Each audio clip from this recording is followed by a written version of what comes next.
John 9, 1-5 says, "As he passed by, he saw a man blind from birth. And his disciples asked him, 'Rabbi, who sinned, this man or his parents, that he was born blind?' Jesus answered, 'It was not that this man sinned or his parents, but that the works of God might be displayed in him. We must work the works of him who sent me while it is day.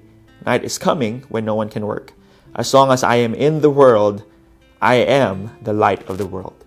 Blame. What the disciples were doing. Blame is such a heavy, loaded word.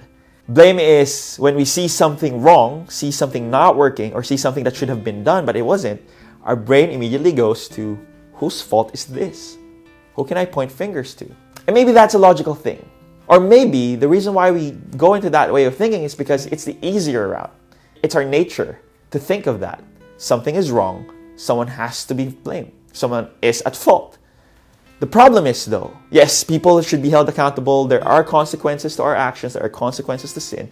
But sometimes we take that mindset and bring it into our personal lives. That when suffering, when trouble, when anxiety, when depression happens, our brain goes into two different routes. The first route is this, that I didn't do anything wrong. Why am I experiencing this? Why am I suffering? I don't deserve this.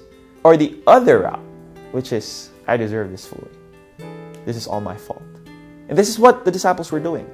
They saw this blind man and immediately asked Jesus, "Rabbi, who sinned, the parents or this man?"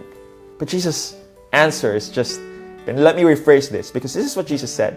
You know what? You got it all wrong.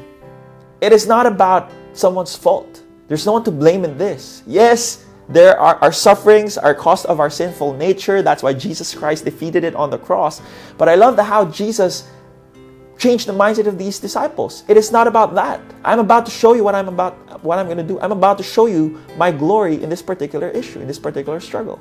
And maybe that's a question we should all be having. In the middle of our anxiety, in the middle of our issues and troubles. More than saying, what did I do? Or, yes, I deserve all this. Maybe it's time for us to repent, yes. But maybe it's time for us as well to rephrase that question.